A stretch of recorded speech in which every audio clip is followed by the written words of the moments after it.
tout de suite après la cérémonie d'ouverture, jeudi soir, il y aura un cabaret spécial 30 ans. Alors, on aura plusieurs auteurs de la région et aussi des auteurs qui sont de l'extérieur, dont notre président d'honneur, Alexandre Jardin, qui vont venir nous faire des lectures rigolotes, coquines.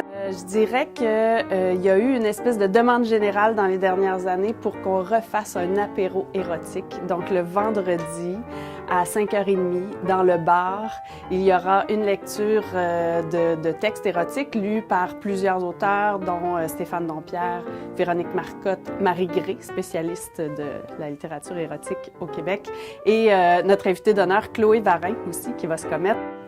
Le premier, c'est le pub quiz littéraire, qui aura lieu le samedi soir, sur un jeu sur la langue française, mais aussi sur des connaissances en littérature, qu'on va organiser aussi, qui est sous forme de photomaton.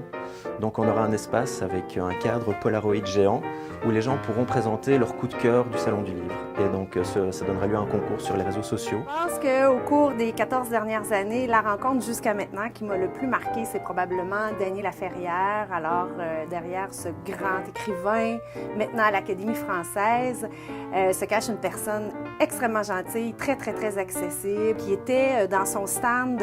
Dès qu'il avait une minute, qui n'était pas sur scène, tout de suite s'en allait dans son stand. Il débordait facilement de ses heures de séance de dédicace pour pouvoir rencontrer le plus de gens possible.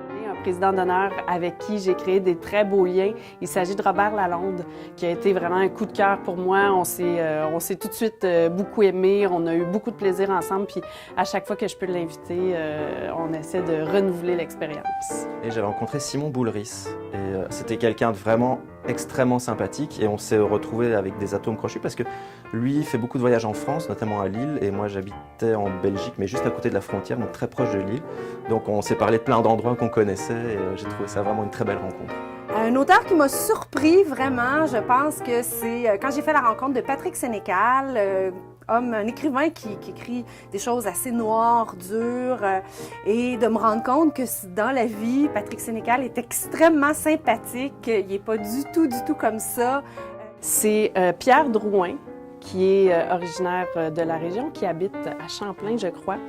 Son roman « Déposer Carole » est très surprenant et vraiment captivant. On le lit du début à la fin très rapidement. Et puis, je suis très contente. Il est finaliste au prix des Nouvelles Voix de la littérature cette année. C'est Anne-Marie Baudouin-Bégin qui a rédigé en fait un essai sur la langue québécoise, sur la richesse de cette langue, qui s'appelle « La langue affranchie ». Et c'est un très beau plaidoyer pour la vivacité du québécois.